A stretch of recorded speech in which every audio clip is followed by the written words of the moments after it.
contributed so much to carbon pollution, but everybody has to do something.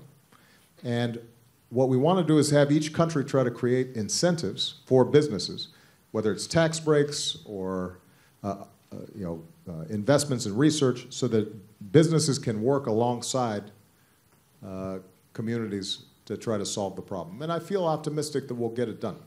It won't be as strong initially as it needs to be eventually, but if we start now and everybody agrees that this is important and we do something, then I'm confident that we'll be able to solve the problem.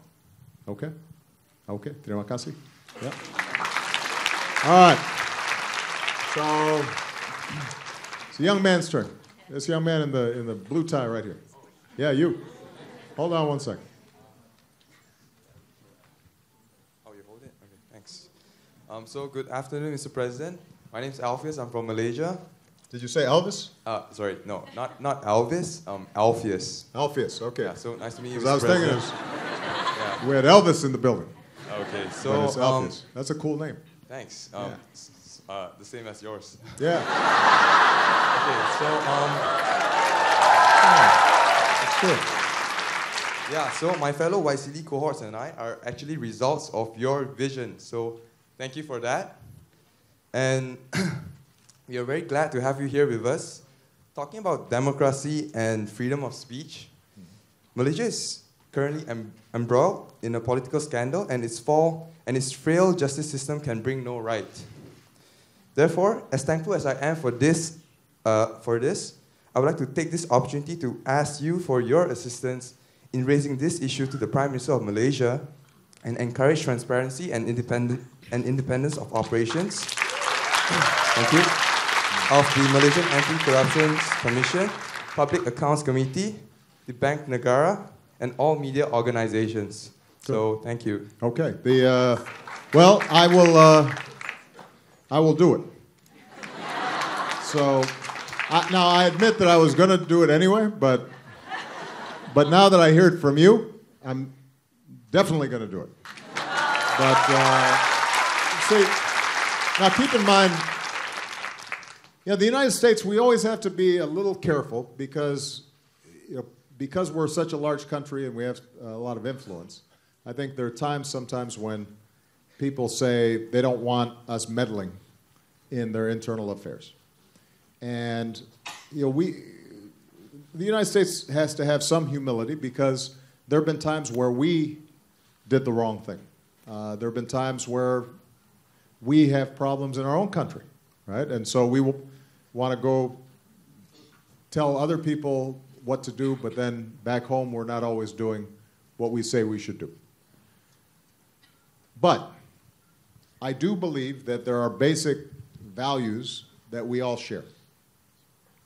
And one of those values is that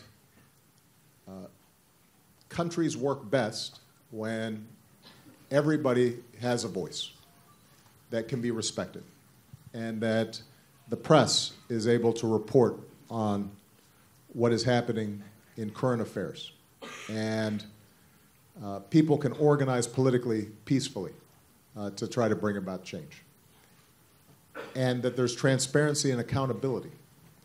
And when you look at which countries have done best in terms of development, typically over time, those countries that have some accountability and some measure of personal freedom tend to do better. And those countries that don't have more problems. So,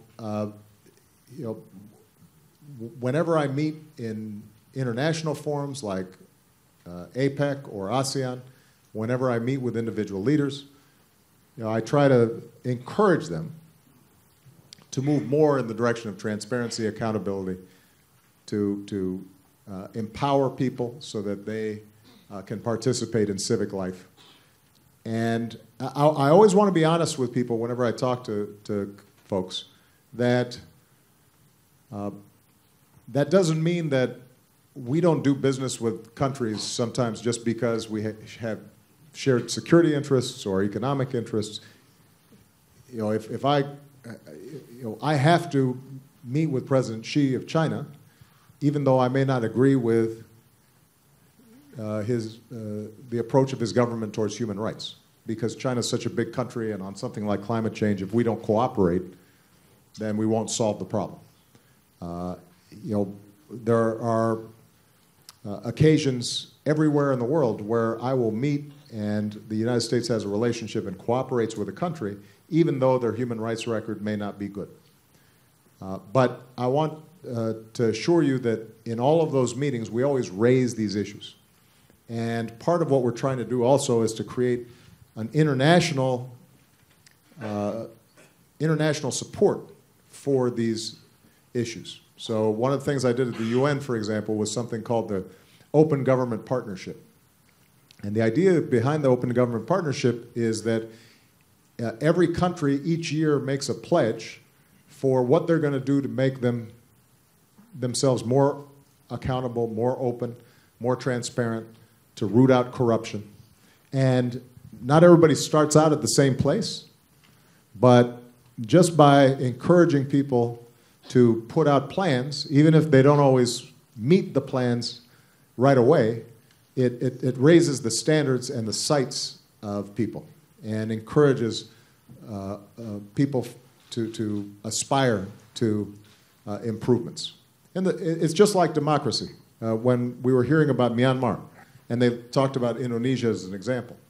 Well, Indonesia, when I was living there as a child, was not a democracy.